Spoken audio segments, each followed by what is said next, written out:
DD Punjabi ते खास खबर एक नज़र देख रहे सारे ही दर्शकों का बहुत बहुत स्वागत। मैं हाँ वंदना खन्ना ते रोज़ की तरह खास खबरों ते विचार चर्चा करने के लिए असां नाल स्टूडियो दे विच मौजूद ने सीनियर पत्रकार राजीव भास्कर जो कि संपादक ने punjabtribune.com दे। आओ सब तो पहला उन्हों का स्वागत करते हैं। राजीव भास्कर जी प्रोग्राम के तुहाडा बहुत बहुत स्वागत। धन्यवाद जी। जी सो हुण रुक करते हैं अज दी खास खबरों वाल। पहली खबर की गल करिए तो देश 61 दिन तो बाद घरेलू उड़ाना सोमवार तो शुरू होने जा रही ने। 18,000 लोग पहले दिन सफ़र करेंगे। पर इस दे नाल राजीव जी एक होर मसला खड़ा हो गया है सूबा सरकारों के लिए कि जिहड़े यात्री ने इन्हों क्वारंटीन किवें करना, इस बारे सानूं दसो। 22 मार्च तो बाद यानी जिस दिन जनता कर्फ्यू लग्या सीगा 23 या 24 मार्च नूं डोमैसटिक ते इंटरनेशनल फ्लाइटां सरकार ने बंद करती सी। तकरीबन 2 महीने के पीरियड तो बाद हुण ਇਹ फ्लाइट्स 25 यानी कल तो ਇਹ शुरू होनी है। शुरू होने तो बाद एक समस्या जरूर आई है क्योंकि सिविल एविएशन मिनिस्ट्री ने उड़ाना तो शुरू करतीਆਂ। ਉਹਦੇ ਵਿੱਚੋਂ 2 सूबे महाराष्ट्र ਤੇ तमिलनाडु जिन्हां ने अपने प्रदेश तो उड़ाना यानी उतों उतरन वास्ते ते उतों उड़न वास्ते उन्होंने फिलहाल रोष जताया कि 31 मई तक असी हजे तक नहीं कर सकते कारण कि उत्थे करोना के फैलाव के करोना के पेशेंट्स की संख्या काफ़ी ज़्यादा हैगी है। कुछ सूबे ने यह कहा है कि जिहड़ी भी फ्लाइट साडे इत्थे उतरेगी या दूजे सूबों तो जिहड़े लोग आउणगे असी उन्हां नूं 14 दिन वास्ते क्वारंटाइन करांगे। उहदे विच कई सूबे ने इस गल के उत्ते ऑब्जैक्शन लाया क्योंकि जिहड़ा फ्लाइट ही आ रहा है वो अपना घर जाना चाहता है। जे स्क्रीनिंग के दौरान ਉਹਦੇ ਵਿੱਚ कोई सिम्पटम्स नहीं पाए जाते तो उन्होंने अपने घर दे विच होम क्वारंटाइन की इजाज़त दी जाए। इस गल की मंग यात्रियों ने भी की है तो सिविल एविएशन मिनिस्ट्री ने भी इस गल के उत्ते जोर दिता। पर कई सूबे ने जिहदे विच पंजाब भी है उन्होंने दूजे सूबों तो आने वाले यात्रियों तो या जो भी भावें वो पंजाबी क्यों ना होण जिहड़े दूजे सूबे दे विच रह रहे सीगे अगर वो पंजाब दे विच आ रहे हैं तो उन्होंने 14 दिन के वास्ते क्वारंटाइन दे विच मैंडेटरी तौर पर रहना पएगा। हुण इस गल दे उत्ते पेच ते फसे हुए ने पर यह पेच तद भी फसे सी जब रेल के यात्री खास करके श्रमिक एक्सप्रैस के राही अपने अपने प्रदेशों के विच जब लोग गए सीगे पहले कहा गया सीगा इन्हां सारिਆਂ ਨੂੰ 14 दिन वास्ते स्कूल विच रहना पएगा यानी क्वारंटाइन किया जाएगा। पर उस तो बाद उन्होंने स्क्रीनिंग करके उन्होंने बुखार चैक करके अगर उन्होंने बुखार नहीं है तो उन्होंने अपने अपने घर भेज दिता गया। सिर्फ एक इंस्ट्रक्शन इशू की कि 14 दिन के एहतियात के तौर पर तुसीं अपने अपने घरों के क्वारंटाइन हो गए।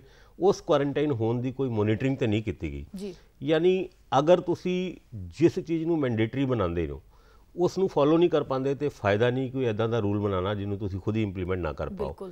फिलहाल पंजाब और 3-4 होर सूबे इस गल के उत्ते अड़े हुए हैं कि जो भी यात्री फ्लाइट के द्वारा पंजाब के एंटर करेगा उन्होंने असी क्वारंटाइन 14 दिन वास्ते करांगे। यह करांगे या करनगे इस गल के उत्ते हजे भी डाउट बनया होया है। पर फिलहाल कल भी मुख्यमंत्री ने लोगों के नाल गल करते हुए इस गल के उत्ते जोर दिता है कि असी यह क्वारंटाइन की शर्त नूं घटावांगे नहीं। पर देखो हजे गलबात चल रही है जिद्दां महाराष्ट्र तमिलनाडु ने फ्लाइट अपने एयरपोर्ट्स तो उड़न वास्ते या उत्थे उतरन वास्ते मना किया है। दूजे सूबों के क्वारंटाइन के मुद्दे के उत्ते पेच अड़े हुए हैं। गलबात चल रही है हो सकता कल तो पहले कोई ना कोई सोल्यूशन उस गल का निकल आए। जी बिल्कुल अगली खबर वाल चलते हैं। करोना की गल करिए तो दुनिया के जिहड़े इसके मामले ने वो कह रहे हैं कि घटते जा रहे हैं, रफ्तार जिहड़ी है घट हो रही है। राजीव जी की लगता है कि इस खबर के विच कितनी को सच्चाई है? अगर करोना की मोनीटरिंग करिए तकरीबन 53 लाख लोग दुनिया के विच करोना पीड़ित हो चुके हैं और 16.5 लाख के करीब पेशेंट तो कल्ले अमरीका के विच ही है।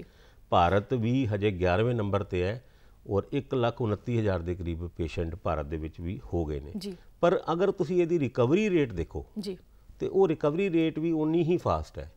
जे असी पंजाब की ही गल करिए तो तुसीं पंजाब का क्लेम कल भी सीगा 88% मरीज वो ठीक हो चुके हैं पंजाब दे विच और इदां ही US दे विच भी 48% की दसी सी रिकवरी रेट। जिस तरीके नाल पेशेंट ठीक हो रहे हैं उस तरीके नाल लगता है कि जिद्दां पंजाब है क्लेम कर रहा है कि कल परसों तक तकरीबन 90% पंजाब के जिले करोना मुक्त हो चुके होंगे तो यह रिकवरी रेट तो बहुत वधिया हैगी और साइन भी बहुत वधिया है। पर कुछ लोगों की या एक्सपर्ट्स की यह भी अनुमान है कि जून या अगस्त के महीने के करोना अपने पीक ते होएगा। कल भी PGI के डायरैक्टर साहब का एक बयान आया सीगा जिहदे विच उन्होंने कहा सीगा कि अगले महीने यानी जून दे विच करोना भारत दे विच पंजाब दे विच पूरा अपनी पीक ते होएगा।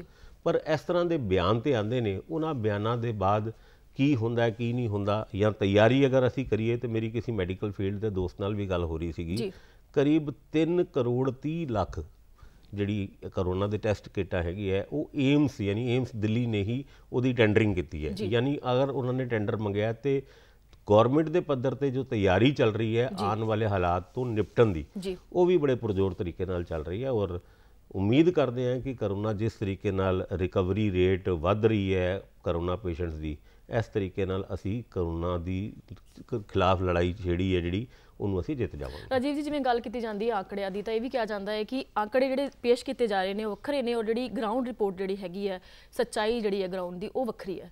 ਅਗਰ ਤੁਸੀਂ ਜਿਸ ਤਰ੍ਹਾਂ ਅਕਸਰ ਪੰਜਾਬ ਦੇ ਵਿੱਚ ਵੀ ਹਰ ਜਗ੍ਹਾ ਇੱਕ ਕਹਾਵਤ ਹੁੰਦੀ ਹੈ ਕਿ ਅਗਰ ਕਬੂਤਰ ਬਿੱਲੀ ਨੂੰ ਦੇਖ ਕੇ ਅੱਖਾਂ ਬੰਦ ਕਰ ਲੇ ਤੇ ਬਿੱਲੀ ਤੇ ਉੱਥੇ ਬੈਠੀ ਹੁੰਦੀ ਹੈ ਤੇ ਬਿੱਲੀ ਕਬੂਤਰ ਨੂੰ ਖਾ ਵੀ ਜਾਂਦੀ ਹੈ।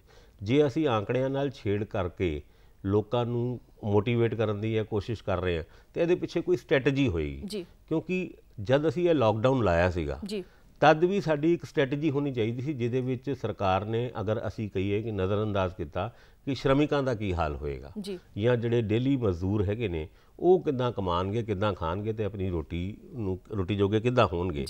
ਇੱਦਾਂ ਹੀ ਅਸੀਂ ਅਗਰ ਕਹੀਏ ਕਿ ਆંકੜਿਆਂ ਦੇ ਨਾਲ ਅਗਰ ਅਸੀਂ ਕੋਈ ਹੇਰ-ਫੇਰ ਕਰਦੇ ਹਾਂ ਤੇ ਅਲਟੀਮੇਟਲੀ ਇਹਦਾ ਨੁਕਸਾਨ ਸਾਨੂੰ ਹੋ ਸਕਦਾ ਹੈ। ਪਰ ਅਗਰ ਆંકੜਿਆਂ ਦੇ ਨਾਲ ਕੀਤੀ ਜਾਣ ਵਾਲੀ ਛੇੜਛਾੜ ਕਿਸੇ ਸਟ੍ਰੈਟਜੀ ਦੇ ਅੰਤਰਗਤ ਕੀਤੀ ਜਾ ਰਹੀ ਹੈ, ਯਾਨੀ ਕੋਈ ਡਰਾਫਟ ਤਿਆਰ ਕੀਤਾ ਹੈ, ਕੋਈ ਸਟ੍ਰੈਟਜੀ ਤਿਆਰ ਕੀਤੀ ਹੈ ਕਿ ਅੰਦਰ ਖਾਤੋਂ ਸਾਨੂੰ ਤਿਆਰੀ ਵਾਸਤੇ ਟਾਈਮ ਚਾਹੀਦਾ ਹੈ, ਉਸ ਤਿਆਰੀ ਦੇ ਵਾਸਤੇ ਲੋਕਾਂ ਨੂੰ ਹਜੇ ਪੈਨਿਕ ਨਾ ਕ੍ਰੀਏਟ ਹੋਏ ਤੇ ਵੱਖਰੀ ਗੱਲ ਹੈਗੀ ਹੈ। ਪਰ ਫਿਲਹਾਲ ਅਗਰ ਆંકੜਿਆਂ ਦੇ ਨਾਲ ਸਿਰਫ ਇਸ ਕਰਕੇ ਛੇੜਛਾੜ ਕੀਤੀ ਜਾ ਰਹੀ ਹੈ ਕਿ ਇਹਨਾਂ ਨੂੰ ਘੱਟ ਦਿਖਾ ਕੇ ਅਸੀਂ ਲੋਕਾਂ ਨੂੰ ਗੁੰਮਰਾਹ ਕਰੀਏ ਤੇ ਆਪਣੇ ਆਪ ਵਿੱਚ ਇਹਦੇ ਵੀ ਰਿਜ਼ਲਟ ਤੁਹਾਡੇ ਸਾਹਮਣੇ ਆਉਣ ਵਾਲੇ ਟਾਈਮ ਵਿੱਚ। ਜੀ ਰਾਜੀਵ ਜੀ, ਇਸ ਦੇ ਨਾਲ ਹੀ ਜੁੜਦਾ ਮਸਲਾ ਹੈ, ਕਿਹਾ ਜਾ ਰਿਹਾ ਹੈ ਕਿ ਜਿਹੜੇ ਮਰੀਜ਼ ਜਿਹੜੇ ਨੇ ਭੇਜੇ ਜਾ ਰਹੇ ਨੇ ਘਰ, ਉਹਦੇ ਵਿੱਚੋਂ ਬਹੁਤ ਸਾਰੇ ਮਤਲਬ ਇਹ ਕਹਿ ਕੇ ਭੇਜੇ ਜਾ ਰਹੇ ਨੇ ਕਿ ਲੱਛਣ ਜਿਹੜੇ ਨੇ ਘੱਟ ਹੈ ਨਹੀਂ ਉਹਨਾਂ ਦੇ ਵਿੱਚ, ਔਰ ਇਸ ਦੇ ਨਾਲ ਹੀ ਬਹੁਤ ਗੰਭੀਰ ਰੂਪ ਦੇ ਵਿੱਚ ਬਿਮਾਰ ਨਹੀਂ ਹੈਗੇ। ਇਹਨਾਂ ਨੂੰ ਲੈ ਕੇ ਵੀ ਡਾਕਟਰਾਂ ਨੇ ਬਹੁਤ ਰੋਸ਼ ਜਿਹੜਾ ਜਤਾਇਆ ਹੈ, ਇਹ ਮਸਲਾ ਕੀ ਹੈ? ICMR ਦੀ ਇੱਕ ਇੱਦਾਂ ਦੀ ਗਾਈਡਲਾਈਨਸ ਆਈ ਸੀ ਜਿਹਦਾ ਹਵਾਲਾ ਦੇ ਕੇ ਖਾਸ ਕਰਕੇ ਪੰਜਾਬ ਦੇ ਵਿੱਚ ਤੁਸੀਂ ਇਹ ਦੇਖਿਆ ਹੋਏਗਾ ਕਿ ਅਗਰ ਜਲੰਧਰ ਦੀ ਹੀ ਗੱਲ ਕਰੀਏ ਤਾਂ 218 ਪੇਸ਼ੈਂਟ ਸੀਗੇ, ਯਾਨੀ 180-85 ਦੇ ਕਰੀਬ ਇਕੱਠੇ ਰਿਕਵਰਡ ਹੋਏ ਦਿਖਾ ਕੇ, ਔਰ ਇਹ ਕਿਹਾ ਗਿਆ ਕਿ ICMR ਦੀ ਗਾਈਡਲਾਈਨਸ ਦੇ ਅਨੁਸਾਰ ਹੁਣ ਅਸੀਂ ਕਿਸੇ ਵੀ ਪੇਸ਼ੈਂਟ ਨੂੰ ਇਸ ਆਧਾਰ ਦੇ ਉੱਤੇ ਆਪਣੇ ਘਰ ਭੇਜ ਸਕਦੇ ਹਾਂ ਜੇ ਉਹਨਾਂ ਦੇ ਵਿੱਚ ਇੰਨੇ ਟਾਈਮ ਤੋਂ ਲੱਛਣ ਨਹੀਂ ਹੈ। ਪਰ ਤੁਸੀਂ ਇਹ ਗੱਲ ਵੀ ਨੋਟ ਕਰੋ ਕਿ ਉਹਨਾਂ ਸਾਰਿਆਂ ਦੇ ਦੁਬਾਰਾ ਟੈਸਟ ਨਹੀਂ ਹੋਏ ਔਰ ਉਹ ਦੁਬਾਰਾ ਟੈਸਟ ਕੀਤੀ ਜਾਣ ਵਾਲੀ ਰਿਪੋਰਟ ਦੇ ਵਿੱਚ ਨੈਗੇਟਿਵ ਨਹੀਂ ਆਏ ਤਾਂ ਵੀ ਉਹਨਾਂ ਨੂੰ ਘਰ ਭੇਜ ਦਿੱਤਾ ਗਿਆ। ਇਹ ਰਿਸਕ ਫੈਕਟਰ ਤੇ ਹੈਗਾ। ਹੁਣ ICMR ਦੀ ਗਾਈਡਲਾਈਨਸ ਦਾ ਹਵਾਲਾ ਦਿੰਦੇ ਹੋਏ ਅਗਰ ਤੁਸੀਂ ਪੇਸ਼ੈਂਟ ਨੂੰ ਘਰ ਭੇਜ ਰਹੇ ਹੋ ਔਰ ਅਗਰ ਉਹ ਵਾਕਈ ਪੋਜ਼ਿਟਿਵ ਹਜੇ ਤੱਕ ਹੈਗਾ ਤੇ ਇਹਦੇ ਰਿਜ਼ਲਟ ਬੜੇ ਗੰਭੀਰ ਹੋ ਸਕਦੇ ਨੇ ਆਉਣ ਵਾਲੇ ਟਾਈਮ ਵਿੱਚ। ਅਗਰ ਅਫੈਕਟਡ ਪੇਸ਼ੈਂਟ ਘਰ ਪਹੁੰਚ ਰਹੇ ਨੇ ਔਰ ਹੋਰ ਲੋਕਾਂ ਨੂੰ ਵੀ ਪ੍ਰਭਾਵਿਤ ਕਰ ਰਹੇ ਨੇ ਜਾਂ ਸੰਕਰਮਿਤ ਕਰ ਰਹੇ ਨੇ ਤੇ ਅੱਗੇ ਚੱਲ ਕੇ ਇਹਦਾ ਨੁਕਸਾਨ ਬਹੁਤ ਜ਼ਿਆਦਾ ਹੋ ਸਕਦਾ ਹੈ। ਹੁਣ ਉਹ ਗਾਈਡਲਾਈਨਸ ਦੇ ਵਿੱਚ ਕਿੰਨੀ ਕੁ ਖਾਮੀਆਂ ਹੈਗੀ ਹੈ ਇਹ ਵੀ ਆਉਣ ਵਾਲੇ ਟਾਈਮ ਵਿੱਚ ਤੁਹਾਨੂੰ ਪਤਾ ਲੱਗ ਜੂਗਾ। ਜੀ ਬਿਲਕੁਲ, ਕਰੋਨਾ ਕਰਕੇ ਦੇਸ਼ ਦੇ ਵਿੱਚ ਬੰਦ ਹੋਈ ਟੂਰਿਜ਼ਮ ਇੰਡਸਟਰੀ ਜਿਹੜੀ ਹੈ ਖੁੱਲ੍ਹਣ ਜਾ ਰਹੀ ਹੈ। ਕੇਂਦਰ ਸਰਕਾਰ ਨੇ ਇੱਕ ਡਰਾਫਟ ਤਿਆਰ ਕੀਤਾ ਔਰ ਉਸ ਡਰਾਫਟ ਦੇ ਮੁਤਾਬਕ ਜਿਹੜਾ ਵੀ ਬੰਦਾ ਕਿਤੇ ਜਾ ਰਿਹਾ ਟੂਰਿਜ਼ਮ ਦੇ ਲਈ, ਉਹਨੂੰ ਹੋਟਲ ਬੁੱਕ ਕਰਨ ਦੇ ਲਈ, ਟੈਕਸੀ ਬੁੱਕ ਕਰਨ ਦੇ ਲਈ ਕਰੋਨਾ ਮੁਕਤ ਸਰਟੀਫਿਕੇਟ ਜਿਹੜਾ ਉਹ ਦਿਖਾਉਣਾ ਪਏਗਾ। ਇਸ ਬਾਰੇ ਸਾਨੂੰ ਸੁਣਨ ਵਿੱਚ ਬੜੀ ਵਧੀਆ ਗੱਲ ਲੱਗਦੀ ਹੈ ਕਿ ਕਰੋਨਾ ਮੁਕਤ ਸਰਟੀਫਿਕੇਟ। ਹੁਣ ਕਰੋਨਾ ਮੁਕਤ ਕੌਣ ਨੇ? ਮੇਰਾ ਟੈਸਟ ਨਹੀਂ ਹੋਇਆ, ਮੈਨੂੰ ਕੋਈ ਸਿੰਪਟਮਸ ਨਹੀਂ ਹੈਗੇ, ਕੀ ਮੈਂ ਆਪਣੇ ਆਪ ਨੂੰ ਕਰੋਨਾ ਮੁਕਤ ਕਹਿ ਸਕਦਾ? ਅਗਰ ਮੈਨੂੰ ਕੋਈ ਡਾਕਟਰ ਜਾਂ ਮੈਡੀਕਲ ਸਰਟੀਫਿਕੇਟ ਦੇਗਾ ਤੇ ਵੱਧ ਤੋਂ ਵੱਧ ਮੇਰੇ ਵਿੱਚ ਉਹ ਦੇਖੇਗਾ ਕਿ ਇਹਨੂੰ ਬੁਖਾਰ ਨਹੀਂ ਹੈਗਾ, ਇਹਨੂੰ ਖਾਂਸੀ ਨਹੀਂ ਹੈਗੀ, ਜਾਂ ਜਿਹੜੇ ਮੁੱਖ ਲੱਛਣ ਆਪਾਂ ਸੁਣਦੇ ਹਾਂ ਕਿ ਉਹ ਨਹੀਂ ਹੈਗੇ ਤੇ ਇਹਨਾਂ ਨੂੰ ਸਰਟੀਫਿਕੇਟ ਦੇ ਦਿਓ ਕਰੋਨਾ ਮੁਕਤ ਸਰਟੀਫਿਕੇਟ। ਪਰ ਉਸ ਤੋਂ ਬਾਵਜੂਦ ਵੀ ਕਈ ਮਰੀਜ਼ਾਂ ਦੇ ਵਿੱਚ ਦੇਖਿਆ ਗਿਆ ਹੈ ਕਿ ਇਦਾਂ ਦੇ ਕੋਈ ਲੱਛਣ ਨਹੀਂ ਸੀਗੇ ਪਰ ਉਹਨਾਂ ਦਾ ਟੈਸਟ ਕੀਤਾ ਤੇ ਉਹ ਕਰੋਨਾ ਪੋਜ਼ਿਟਿਵ ਆਏ ਸੀਗੇ। ਜੇ ਕਰੋਨਾ ਮੁਕਤ ਸਰਟੀਫਿਕੇਟ ਦੇਣ ਵਾਸਤੇ ਟੈਸਟ ਜ਼ਰੂਰੀ ਹੈ ਤਦ ਤੇ ਸਮਝ ਆਉਂਦਾ ਹੈ, ਪਰ ਟੈਸਟ ਕਰਨਗੇ ਤੇ ਉਹ ਜਿਹੜਾ ਟੂਰਿਜ਼ਮ ਵਾਲਾ ਹੋਟਲ ਅਗਰ ਕੋਈ ਕਿਰਾਏ ਤੇ ਲੈਣਾ ਚਾਹੁੰਦਾ ਜਾਂ ਘੁੰਮਣ ਜਾਣਾ ਚਾਹੁੰਦਾ ਹੈ ਉਹ ਆਪਣਾ ਕਰੋਨਾ ਟੈਸਟ ਕਰਾਏਗਾ। ਉਹਦੇ ਵਾਸਤੇ ਸਰਕਾਰ ਕੋਲ ਇੰਨੀ ਫੈਸਿਲਿਟੀ ਨਹੀਂ ਹੈਗੀ ਕਿ ਫालतू ਦੇ ਟੈਸਟ ਕੀਤੇ ਜਾਣ। ਯਾਨੀ ਅੱਜ ਅਗਰ ਕਰੋਨਾ ਪੇਸ਼ੈਂਟਸ ਨੂੰ ਵੀ ਛੱਡਿਆ ਜਾ ਰਿਹਾ ਹੈ ਔਰ ਉਹਨਾਂ ਦੇ ਵਿੱਚ ਲੱਛਣ ਨਾ ਹੋਣ ਦਾ ਹਵਾਲਾ ਦਿੱਤਾ ਜਾ ਰਿਹਾ ਹੈ ਤੇ ਉਹਨਾਂ ਦਾ ਟੈਸਟ ਸਿਰਫ ਇਸ ਕਰਕੇ ਨਹੀਂ ਕੀਤਾ ਜਾ ਰਿਹਾ ਕਿ ਉਹ ਟੈਸਟ ਕਿਸਟ ਵੇਸਟ ਨਾ ਹੋ ਜਾਏ। ਤੇ ਇੱਦਾਂ ਦੇ ਕੇਸ ਵਿੱਚ ਇਸ ਗੱਲ ਦਾ ਕਲੈਰੀਫਿਕੇਸ਼ਨ ਹਜੇ ਆਉਣਾ ਉਸ ਡਰਾਫਟ ਦੇ ਵਿੱਚ ਬਾਕੀ ਹੈ ਕਿ ਕਰੋਨਾ ਮੁਕਤ ਸਰਟੀਫਿਕੇਟ ਦਾ ਮਤਲਬ ਕੀ ਹੈ। ਕਿ ਸਿਰਫ ਥਰਮਾਮੀਟਰ ਲਾ ਕੇ ਅਗਰ ਤੁਸੀਂ ਉਹਨੂੰ ਕਰੋਨਾ ਮੁਕਤ ਦਾ ਸਰਟੀਫਿਕੇਟ ਦੇ ਦਿੰਦੇ ਹੋ, ਉਹ ਸਰਟੀਫਿਕੇਟ ਵਾਕਈ ਇਸ ਗੱਲ ਨੂੰ ਸਰਟੀਫਾਈ ਕਰਦਾ ਹੈ ਕਿ ਉਹ ਕਰੋਨਾ ਮੁਕਤ ਹੈ ਇਹਦੇ ਉੱਤੇ ਬੜੇ ਵੱਡਾ ਇੱਕ ਪ੍ਰਸ਼ਨ ਚਿੰਨ੍ਹ ਹਜੇ ਵੀ ਬਣਿਆ ਹੋਇਆ। ਜੀ ਬਿਲਕੁਲ, ਅਗਲੀ ਖਬਰ ਵੱਲ ਚੱਲਦੇ ਹਾਂ। ਦੇਸ਼ ਦੇ ਵਿੱਚ ਕਰੋਨਾ ਨਾਲ ਜੇਕਰ ਸਭ ਤੋਂ ਜ਼ਿਆਦਾ ਕੁਝ ਪ੍ਰਭਾਵਿਤ ਹੋਇਆ ਹੈ ਤਾਂ ਉਹ ਨੇ ਮਜ਼ਦੂਰ ਤੇ ਮਜ਼ਦੂਰਾਂ ਦੀਆਂ ਜ਼ਿੰਦਗੀਆਂ। ਬਹੁਤ ਸਾਰੇ ਮਜ਼ਦੂਰ ਬਾਰਡਰਾਂ ਤੇ ਫਸੇ ਹੋਏ ਨੇ ਔਰ ਬਹੁਤ ਸਾਰੇ ਮਜ਼ਦੂਰ ਅੱਧੇ ਰਸਤੇ ਤੋਂ ਮੋੜੇ ਜਾ ਰਹੇ ਨੇ। ਇਸ ਬਾਰੇ ਤੁਹਾਡਾ ਕੀ ਕਹਿਣਾ ਹੈ? ਕਦ ਤੱਕ ਇਹਨਾਂ ਦੇ ਲਈ ਕੋਈ ਇੰਤਜ਼ਾਮ ਹੋ ਪਾਣਗੇ? ਕਰੋਨਾ ਦੀ ਸਭ ਤੋਂ ਵੱਡੀ ਮਾਰ ਮਜ਼ਦੂਰਾਂ ਤੇ ਪਈ, ਉਹ ਅਸੀਂ ਰੋਜ਼ ਟੀਵੀ ਚੈਨਲ ਤੇ ਦੇਖ ਵੀ ਰਹੇ ਹਾਂ ਕਿਸ ਤਰੀਕੇ ਨਾਲ ਮਜ਼ਦੂਰ ਪੈਦਲ ਸੜਕਾਂ ਤੇ ਸਾਈਕਲਾਂ ਤੇ ਈਵਨ ਟਰਾਲੀ ਦੇ ਉੱਤੇ ਬੱਚਾ ਸੁੱਤਾ ਹੋਇਆ ਦਿਖਾਇਆ ਗਿਆ ਜਾਂ ਉਹ ਜਾ ਰਹੇ ਸੀਗੇ। ਇੱਦਾਂ ਦੇ ਹਾਲਾਤ ਵਿੱਚ ਸਪੋਜ਼ ਪੰਜਾਬ ਦੇ ਵਿੱਚ ਕਿਸੇ ਸ਼ਰਮਿਕ ਨੂੰ ਟ੍ਰੇਨ ਨਹੀਂ ਮਿਲੀ ਜੀ ਤੇ ਉਹਨੇ ਪੈਦਲ ਜਾਣ ਦਾ ਫੈਸਲਾ ਕੀਤਾ ਬਿਹਾਰ ਨੂੰ ਜਾਂ ਉੱਤਰ ਪ੍ਰਦੇਸ਼ ਨੂੰ ਜੀ। ਉਹ ਅਗਰ ਇੱਥੋਂ ਅੰਬਾਲਾ ਪਹੁੰਚ ਜਾਂਦਾ ਯਾਨੀ 100-125 ਕਿਲੋਮੀਟਰ ਪਹੁੰਚ ਗਿਆ, 100-125 ਕਿਲੋਮੀਟਰ ਜਾਣ ਤੋਂ ਬਾਅਦ ਪੁਲਿਸ ਉਹਨੂੰ ਕਹਿੰਦੀ ਹੈ ਵਾਪਸ ਜਾ ਜੀ, ਤੇ ਖੁਦ ਅੰਦਾਜ਼ਾ ਲਾ ਸਕਦੇ ਹੋ ਤੁਸੀਂ ਕਿ ਉਹ ਕਿੱਦਾਂ ਵਾਪਸ ਜਾਏ ਜੀ। ਉਹਨੂੰ ਡੰਡੇ ਮਾਰੇ ਜਾਂਦੇ ਨੇ, ਫਿਰ ਉਹ ਕੋਸ਼ਿਸ਼ ਕਰਦਾ ਨਦੀਆਂ ਨਾਲਿਆਂ ਨੂੰ ਪਾਰ ਕਰਕੇ ਕਿਸੇ ਵੀ ਤਰੀਕੇ ਨਾਲ ਉਸ ਪੁਲਿਸ ਦੇ ਬੈਰੀਅਰ ਨੂੰ ਕ੍ਰਾਸ ਕੀਤਾ ਜਾਏ ਜੀ। ਉਹਦੇ ਵਿੱਚ ਕਈ ਹਾਦਸੇ ਵੀ ਹੋ ਰਹੇ ਨੇ, ਨਦੀਆਂ ਦੇ ਵਿੱਚ ਕੁਝ ਲੋਕ ਡੁੱਬੇ ਵੀ ਨੇ, ਰੋਡ ਐਕਸੀਡੈਂਟ ਵੀ ਹੋ ਰਹੇ ਨੇ। ਇੱਦਾਂ ਦੇ ਹਾਲਾਤ ਵਿੱਚ ਸਰਕਾਰਾਂ ਨੂੰ ਹੋਰ ਗੰਭੀਰ ਹੋਣ ਦੀ ਲੋੜ ਹੈਗੀ ਹੈ। ਜੋ ਲੋਕ ਇਸ ਤਰ੍ਹਾਂ ਦੇ ਮਿਲਦੇ ਨੇ ਰਸਤੇ ਦੇ ਵਿੱਚ ਉਹਨਾਂ ਨੂੰ ਖਾਣ ਪੀਣ ਦੀ ਸੁਵਿਧਾ ਤੋਂ ਲੈ ਕੇ ਰਹਿਣ ਦੀ ਸੁਵਿਧਾ ਵੀ ਦੇਣਾ ਔਰ ਉਹਨਾਂ ਨੂੰ ਉਹਨਾਂ ਦੇ ਜਿਹੜੇ ਡੈਸਟੀਨੇਸ਼ਨ ਹੈਗਾ, ਸਪੋਜ਼ ਅਗਰ ਪੈਦਲ ਚੱਲ ਰਹੇ ਨੇ ਬੱਚਿਆਂ ਨਾਲ, ਸਰਕਾਰਾਂ ਨੂੰ ਜ਼ਿੰਮੇਵਾਰੀਆਂ ਲੈਣੀ ਪੈਣਗੀਆਂ ਕਿ ਉਹਨਾਂ ਨੂੰ ਉਹਨਾਂ ਦੇ ਘਰਾਂ ਤੱਕ ਛੱਡ ਕੇ ਆਇਆ ਜਾਏ ਔਰ ਬਣਦੀ ਕਾਰਵਾਈ ਉਹਨਾਂ ਦੇ ਸਵਾਸਥ ਵਾਸਤੇ ਜਿਹੜੀ ਚੈਕਿੰਗ ਜਾਂ ਹੋਰ ਚੀਜ਼ਾਂ ਦੀ ਲੋੜ ਹੈਗੀ ਉਹ ਵੀ ਪ੍ਰੋਵਾਈਡ ਕਰਾਣੀ ਚਾਹੀਦੀ ਹੈ, ਬਜਾਏ ਕਿ ਡੰਡੇ ਮਾਰ ਕੇ ਉਹਨਾਂ ਨੂੰ ਕਹੀਏ ਕਿ 100 ਕਿਲੋਮੀਟਰ ਪਿੱਛੇ ਵਾਪਸ ਜਾਓ। ਜੀ ਬਿਲਕੁਲ, ਇਸ ਦੇ ਨਾਲ ਹੀ ਜੁੜਦੀ ਖਬਰ ਮੈਨੂੰ ਯਾਦ ਆ ਰਹੀ ਹੈ ਇੱਥੇ ਦਰਭੰਗਾ ਦੀ ਜੋਤੀ ਜੋ ਕਿ 1200 ਕਿਲੋਮੀਟਰ ਦਾ ਸਫ਼ਰ ਸਾਈਕਲ ਤੇ ਤੈਅ ਕਰਕੇ ਆਪਣੇ ਪਿਤਾ ਨੂੰ ਪਿੰਡ ਲੈ ਕੇ ਗਈ। ਪਰ ਹੁਣ ਚਿੰਤਾ ਜੋਤੀ ਦੀ ਇਹ ਹੈ ਕਿ ਹੁਣ ਰੁਜ਼ਗਾਰ ਉਹਨਾਂ ਨੂੰ ਕਿੱਥੋਂ ਦੀ ਮਿਲੇਗਾ, ਉਹ ਰੋਟੀ ਕਿੱਥੋਂ ਦੀ ਖਾਣਗੇ। ਔਰ ਚਿੰਤਾ ਸਿਰਫ ਇਹ ਜੋਤੀ ਦੀ ਨਹੀਂ ਹੈ ਬਲਕਿ ਬਹੁਤ ਸਾਰੇ ਮਜ਼ਦੂਰਾਂ ਦੀ ਹੈ ਜੋ ਕਿਸੇ ਨਾ ਕਿਸੇ ਤਰੀਕੇ ਨਾਲ ਆਪਣੇ ਘਰ ਪਹੁੰਚ ਚੁੱਕੇ ਨੇ। ਬਿਲਕੁਲ ਠੀਕ ਹੈ ਵੰਦਨਾ ਜੀ ਤੁਸੀਂ ਕਿ ਇਹ ਸਿਰਫ ਜੋਤੀ ਦੀ ਚਿੰਤਾ ਨਹੀਂ ਹੈ, ਜੋਤੀ ਦੇ ਪਰਿਵਾਰ ਦੀ ਚਿੰਤਾ ਨਹੀਂ ਹੈ ਜੀ। ਜੋ ਲੋਕ ਇੱਥੋਂ ਆਪਣੇ ਆਪਣੇ ਘਰਾਂ ਦੇ ਵਿੱਚ ਜਾ ਰਹੇ ਹੈ ਜੀ, ਉਹ ਘਰਾਂ ਤੋਂ ਆਏ ਵੀ ਇਸ ਕਰਕੇ ਸੀਗਾ ਕਿ ਉੱਥੇ ਉਹਨਾਂ ਨੂੰ ਅਰਨਿੰਗ ਦਾ ਕੋਈ ਸਾਧਨ ਨਹੀਂ ਸੀ, ਕੋਈ ਰੋਜ਼ਗਾਰ ਨਹੀਂ ਸੀਗਾ। ਇਸ ਕਰਕੇ ਉਹ ਹਜ਼ਾਰ ਕਿਲੋਮੀਟਰ ਦੂਰ ਜਾ ਕੇ ਦਿਹਾੜੀ ਕਰਦੇ ਸੀ, ਨੌਕਰੀ ਕਰਦੇ ਸੀਗੇ, ਕੁਝ ਪੈਸੇ ਕਮਾਉਂਦੇ ਸੀ, ਕੁਝ ਘਰ ਭੇਜਦੇ ਸੀ, ਕੁਝ ਇੱਥੇ ਖਾਂਦੇ ਪੀਂਦੇ ਸੀ। ਅੱਜ ਉਹਨਾਂ ਦੀ ਕਮਾਈ ਬੰਦ ਹੋ ਗਈ ਔਰ ਉਹਨਾਂ ਨੂੰ ਮਜਬੂਰ ਹੋ ਕੇ ਆਪਣੇ ਘਰ ਵਾਪਸ ਜਾਣਾ ਪਿਆ। ਜਿਸ ਘਰ ਤੋਂ ਦੂਰ ਉਹ ਇਸ ਕਰਕੇ ਆਏ ਸੀ ਕਿ ਉੱਥੇ ਰੋਜ਼ਗਾਰ ਨਹੀਂ ਹੈ, ਹੁਣ ਆਪਣੇ ਘਰ ਵਾਪਸੀ ਵੀ ਇਸ ਆਧਾਰ ਤੇ ਹੋਈ ਕਿ ਬਾਹਰ ਵੀ ਉਹਨਾਂ ਨੂੰ ਰੋਜ਼ਗਾਰ ਨਹੀਂ ਮਿਲ ਰਿਹਾ। ਤੇ ਇਦਾਂ ਦੇ ਟਾਈਮ ਵਿੱਚ ਆਉਣ ਵਾਲੇ ਟਾਈਮ ਵਿੱਚ ਜਿੱਦਾਂ ਦੇ ਹਾਲਾਤ ਹੋਣਗੇ ਯਾਨੀ ਗਰੀਬੀ, ਆਰਥਿਕ ਅਸੀਂ ਨੁਕਸਾਨ ਦੀ ਜਦ ਗੱਲ ਕਰਦੇ ਹਾਂ ਤੇ ਇੰਡਸਟਰੀ ਨੂੰ ਹੋਣ ਵਾਲੇ ਨੁਕਸਾਨ ਦੀ ਗੱਲ ਕਰਦੇ ਹਾਂ, ਟੂਰਿਜ਼ਮ ਸੈਕਟਰ ਦੇ ਜਾਂ ਹੋਰ ਸੂਬਿਆਂ ਦੇ ਵਿੱਚ ਜਾਂ ਦੇਸ਼ ਦੇ ਵਿੱਚ ਕਿਤੇ ਹੋਏ ਨੁਕਸਾਨ ਦੀ ਤੇ ਗੱਲ ਕਰਦੇ ਹਾਂ, ਪਰ ਮਜ਼ਦੂਰਾਂ ਦੀ ਜਿਹੜੀ ਨੌਕਰੀ ਗਈ ਜੋ ਉਹਨਾਂ ਦੇ ਵਿੱਚ ਭੁੱਖਮਰੀ ਫੈਲੀ 500 ਰੁਪਏ ਉਹਨਾਂ ਦੇ ਖਾਤੇ ਦੇ ਵਿੱਚ ਪਾ ਕੇ ਕੀ ਅਸੀਂ ਉਹਨਾਂ ਨੂੰ ਖਾਣਾ ਪ੍ਰੋਵਾਈਡ ਕਰਾ ਸਕਦੇ ਹਾਂ, ਉਹਨਾਂ ਦੀ ਜ਼ਿੰਦਗੀ ਚੱਲਦੀ ਰਹੇ ਇਸ ਗੱਲ ਦੀ ਗਾਰੰਟੀ ਦੇ ਸਕਦੇ ਹਾਂ? ਮੈਨੂੰ ਇਹ ਲੱਗਦਾ ਹੈ ਕਿ ਆਉਣ ਵਾਲਾ ਟਾਈਮ ਬੜਾ ਹੀ ਔਖਾ ਮਜ਼ਦੂਰਾਂ ਵਾਸਤੇ ਹੈਗਾ ਕਿਉਂਕਿ ਜਿੱਥੋਂ ਉਹ ਗਏ ਨੇ ਉੱਥੇ ਵੀ ਰੋਜ਼ਗਾਰ ਨਹੀਂ ਸੀਗਾ, ਜਿੱਥੇ ਗਏ ਨੇ ਉੱਥੇ ਵੀ ਰੋਜ਼ਗਾਰ ਨਹੀਂ। ਇਹ ਸਿਰਫ ਜੋਤੀ ਦੇ ਪਿਤਾ ਦੀ ਜਾਂ ਜੋਤੀ ਦੀ ਪਰਿਵਾਰ ਦੀ ਹੀ ਸਮੱਸਿਆ ਨਹੀਂ, ਸਾਰੇ ਲੋਕਾਂ ਦੀ ਸਮੱਸਿਆ ਬਣ ਚੁੱਕੀ ਹੈ। ਈਵਨ ਮੀਡੀਆ ਖੇਤਰ ਦੇ ਵਿੱਚ ਵੀ ਕਈ ਲੋਕਾਂ ਦੀ ਨੌਕਰੀਆਂ ਗਈਆਂ।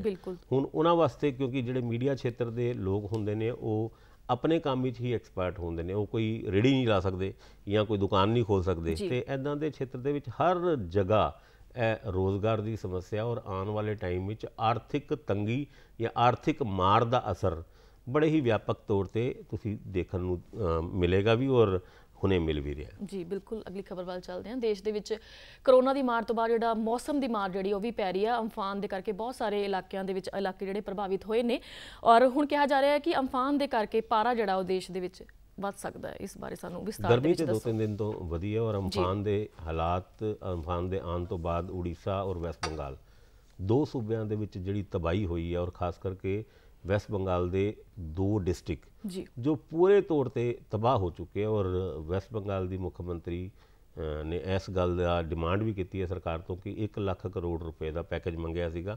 ਫਿਲਹਾਲ ਪ੍ਰਧਾਨ ਮੰਤਰੀ ਉੱਥੇ ਦੌਰਾ ਕਰਕੇ ਆਏ ਨੇ, 1000 ਕਰੋੜ ਦੀ ਫੌਰਨ ਰਾਹਤ ਉਹਨਾਂ ਨੇ ਵੈਸਟ ਬੰਗਾਲ ਵਾਸਤੇ ਔਰ 500 ਕਰੋੜ ਦੀ ਉੜੀਸਾ ਵਾਸਤੇ ਜਾਰੀ ਜ਼ਰੂਰ ਕੀਤੀ ਹੈ। ਪਰ ਆਉਣ ਵਾਲੇ ਟਾਈਮ ਵਿੱਚ ਇੱਦਾਂ ਦੀ ਰਾਹਤ ਹੋਰ ਦੇਣੀ ਜ਼ਰੂਰੀ ਵੀ ਹੋਏਗੀ ਤਾਂ ਕਿ ਉਹ 2 ਡਿਸਟ੍ਰਿਕਟ ਜੋ ਬੁਰੇ ਤਰੀਕੇ ਨਾਲ ਤਬਾਹ ਹੋ ਚੁੱਕੇ ਨੇ ਉਹਨਾਂ ਨੂੰ ਫਿਰ ਦੁਬਾਰਾ ਖੜਾ ਕੀਤਾ ਜਾਏ ਔਰ ਉਹਦਾ ਇੰਪੈਕਟ ਦੂਜੇ ਸੂਬਿਆਂ ਦੇ ਵਿੱਚ ਵੀ ਤੁਸੀਂ ਦੇਖ ਸਕਦੇ ਹੋ। ਪੰਜਾਬ ਦੇ ਵਿੱਚ 2-3 ਦਿਨਾਂ ਤੋਂ ਜਿਸ ਤਰੀਕੇ ਨਾਲ 40 ਤੋਂ 45 ਡਿਗਰੀ ਤੱਕ ਟੈਂਪਰੇਚਰ ਪਹੁੰਚ ਗਿਆ ਇਹ ਪਹਿਲੇ ਅਸੀਂ ਇਹ ਸੁਣਿਆ ਸੀਗਾ ਕਿ ਜਦ ਗਰਮੀ ਜ਼ਿਆਦਾ ਹੋਏਗੀ ਤਾਂ ਕਰੋਨਾ ਆਪਣੇ ਆਪ ਮਰ ਜਾਊਗਾ ਜੀ, ਪਰ ਉਹ ਹੋਇਆ ਜਾਂ ਨਹੀਂ ਹੋਇਆ।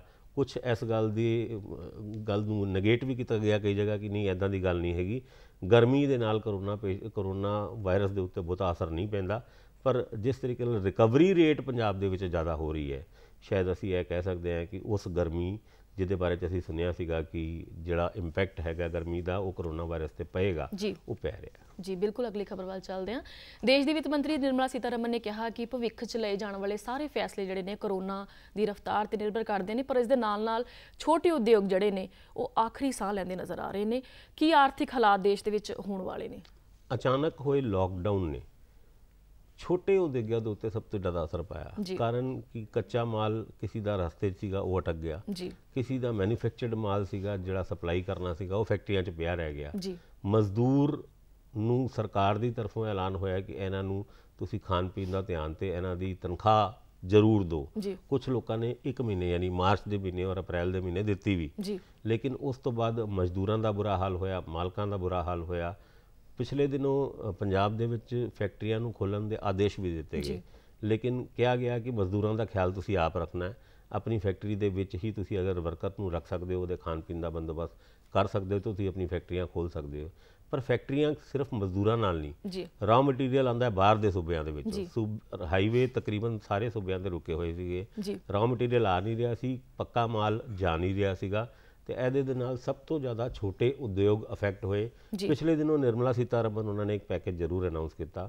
ਉਸ ਪੈਕੇਜ ਦੇ ਅਨੁਸਾਰ 2 ਲੱਖ ਕਰੋੜ ਰੁਪਏ ਤੱਕ ਦਾ ਲੋਨ ਵਿਦਆਊਟ ਗਾਰੰਟੀ ਯਾਨੀ ਬਿਨਾਂ ਗਾਰੰਟੀ ਤੋਂ ਉਹ MSME ਸੈਕਟਰ ਨੂੰ ਦਿੱਤਾ ਜਾਏਗਾ, ਪਰ ਉਹ ਵੀ ਅਕਤੂਬਰ ਦੇ ਵਿੱਚ। ਹੁਣ ਉਹ ਲੋਨ ਵਾਕਈ ਲੋਕਾਂ ਨੂੰ ਮਿਲਦਾ ਹੈ, ਕਿਉਂਕਿ ਇਸ ਤਰ੍ਹਾਂ ਦੀ ਕਈ ਰਿਆਇਤਾਂ ਨਿਰਮਲਾ ਸੀਤਾਰਮਨ ਉਹਨਾਂ ਨੇ ਅਨਾਉਂਸ ਕੀਤੀ ਸੀ, ਜਿਹਦੇ ਵਿੱਚ 10,000 ਰੁਪਏ ਰੇਹੜੀ ਵਾਲਿਆਂ ਨੂੰ ਬਿਨਾਂ ਕਿਸੇ ਗਾਰੰਟੀ ਤੋਂ ਲੋਨ ਦੇਣ ਦੀ ਵੀ ਗੱਲ ਕੀਤੀ ਸੀ। ਪਰ ਹਜੇ ਤੱਕ ਕਿਸੇ ਵੀ ਰੇਹੜੀ ਵਾਲੇ ਨੂੰ ਇਹ ਲੋਨ ਨਹੀਂ ਮਿਲ ਪਾਇਆ, ਕਿਉਂਕਿ ਬੈਂਕ ਕਦੀ ਵੀ ਇੰਟਰਸਟਡ ਨਹੀਂ ਹੁੰਦਾ ਕਿ ਉਹ ਲੋਨ ਦਿੱਤਾ ਜਾਏ ਜਿਹਦੇ ਮਰਨ ਦੀ ਜਾਂ ਉਹਦੇ NPA ਹੋਣ ਦੀ ਸਭ ਤੋਂ ਜ਼ਿਆਦਾ ਚਾਂਸਸ ਹੋਣ। ਤੇ ਇੱਦਾਂ ਦੇ ਹਾਲਾਤ ਵਿੱਚ ਗੌਰਮੈਂਟ ਨੇ ਜਿਹੜੀ ਸਕੀਮਸ ਅਨਾਉਂਸ ਕੀਤੀ ਹੈ, ਉਹ ਜ਼ਮੀਨੀ ਪੱਧਰ ਤੇ ਕਿੱਦਾਂ ਇੰਪਲੀਮੈਂਟ ਹੁੰਦੀ ਹੈ, ਇਹਨੂੰ ਦੇਖਣ ਦੀ ਗੱਲ ਹੈਗੀ। ਅਗਰ ਇਹ ਇੰਪਲੀਮੈਂਟ ਹੋ ਜਾਂਦੀ ਹੈ ਤਾਂ ਵਾਕਈ ਲੋਕਾਂ ਵਾਸਤੇ ਬੜਾ ਇੱਕ ਰਾਹ ਦੀ ਸਾਹ ਹੋਏਗੀ, ਪਰ ਉਹ ਇੰਪਲੀਮੈਂਟੇਸ਼ਨ ਦੇ ਉੱਤੇ ਹਜੇ ਵੀ ਇੱਕ ਵੱਡਾ ਪ੍ਰਸ਼ਨ ਚਿੰਨ੍ਹ ਹੈ। ਜੀ ਬਿਲਕੁਲ, ਅਖੀਰ ਦੇ ਵਿੱਚ ਕਰੋਨਾ ਦੀ ਗੱਲ ਕਰੀਏ ਤਾਂ ਦੇਸ਼ ਵਿੱਚ ਲੋਕਡਾਊਨ ਖੁੱਲ ਚੁੱਕਾ ਹੈ, ਪੰਜਾਬ ਦੇ ਵਿੱਚ ਲੋਕਡਾਊਨ ਖੁੱਲ ਚੁੱਕਾ ਹੈ। ਸੜਕਾਂ ਤੇ ਜਦ ਅਸੀਂ ਭੀੜ ਦੇਖਦੇ ਹਾਂ, ਲੋਕਾਂ ਨੂੰ ਦੇਖਦੇ ਹਾਂ, ਤਾਂ ਲੱਗਦਾ ਹੈ ਕਿ ਕਰੋਨਾ ਸੀਗਾ ਹੀ ਨਹੀਂ ਔਰ ਲੋਕਡਾਊਨ ਵਰਗੀ ਚੀਜ਼ ਵੀ ਜਿਹੜੀ ਸ਼ਾਇਦ ਨਹੀਂ ਸੀਗੀ। ਅਖੀਰ ਦੇ ਵਿੱਚ ਕੀ ਕਹਿਣਾ ਚਾਹੋਗੇ ਸਾਡੇ ਦਰਸ਼ਕਾਂ ਨੂੰ ਕਿ ਕਿੰਨਾ ਚੀਜ਼ਾਂ ਦਾ ਇਸ ਸਮੇਂ ਦੇ ਵਿੱਚ ਖਾਸ ਕਰਕੇ ਖਿਆਲ ਰੱਖਣ? 50 ਦਿਨ ਤੋਂ ਵੱਧ ਦਾ ਲੋਕਡਾਊਨ, ਹੁਣ 31 ਮਈ ਨੂੰ ਲੋਕਡਾਊਨ ਖਤਮ ਹੋ ਜਾਏਗਾ। 31 ਮਈ ਤੋਂ ਬਾਅਦ ਉਸ ਲੋਕਡਾਊਨ ਦੇ ਵਿੱਚ ਹਜੇ ਤੱਕ ਅਗਰ ਲੋਕਡਾਊਨ 31 ਮਈ ਤੱਕ ਹੈਗਾ ਤੇ ਸਕੂਲ ਕਾਲਜਸ ਨਹੀਂ ਖੁੱਲੇ, ਸਿਨੇਮਾ ਘਰ ਮਾਲ ਨਹੀਂ ਖੁੱਲੇ, ਯਾਨੀ ਬੜਾ ਇੱਕ ਥੋੜੇ ਜਿਹੇ ਲਿਮਿਟਿਡ ਖੇਤਰ ਦੇ ਵਿੱਚ ਇਹ ਲੋਕਡਾਊਨ ਰਹਿ ਗਿਆ। ਉਹ ਵੀ ਮੈਨੂੰ ਲੱਗਦਾ 31 ਮਈ ਤੋਂ ਬਾਅਦ ਸ਼ਾਇਦ ਖੁੱਲ ਜਾਏ। ਸਕੂਲਾਂ ਕਾਲਜਾਂ ਦਾ ਡਿਸੀਜਨ 15-20 ਦਿਨ ਲੇਟ ਹੋ ਸਕਦਾ ਹੈ, ਪਰ ਹਾਲਾਤ ਨੂੰ ਕੰਟਰੋਲ ਕਰਨਾ ਹੁਣ ਲੋਕਾਂ ਦੇ ਆਪ ਦੇ ਉੱਤੇ ਡਿਪੈਂਡ ਕਰਦਾ ਹੈ, ਕਿਉਂਕਿ ਆਪਣਾ ਅਗਰ ਤੁਸੀਂ ਸੇਫਟੀ ਮੇਜਰ ਨਹੀਂ ਲੈਂਦੇ ਤੇ ਆਪਣੇ ਆਪ ਨੂੰ ਤੁਸੀਂ ਖਤਰੇ 'ਚ ਪਾਉਂਦੇ ਹੋ।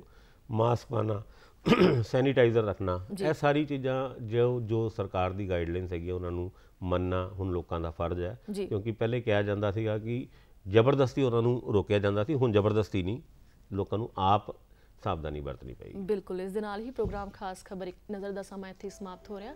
ਰਾਜੀਵ ਜੀ, ਤੁਸੀਂ ਪ੍ਰੋਗਰਾਮ ਦੇ ਵਿੱਚ ਆਏ, ਇੰਨੀ ਸਾਰੀ ਜਾਣਕਾਰੀ ਸਾਡੇ ਨਾਲ ਸਾਂਝੀ ਕੀਤੀ, ਤੁਹਾਡਾ ਬਹੁਤ ਬਹੁਤ ਸ਼ੁਕਰੀਆ। ਤੇ ਇਸ ਦੇ ਨਾਲ ਹੀ ਮੈਨੂੰ ਵੰਦਨਾ ਖੰਨਾ ਨੂੰ ਤੇ ਸਾਡੇ ਮਾਹਿਰ ਮਹਿਮਾਨ ਰਾਜੀਵ ਭਾਸਕਰ ਨੂੰ ਦਿਓ ਇਜਾਜ਼ਤ। ਧੰਨਵਾਦ।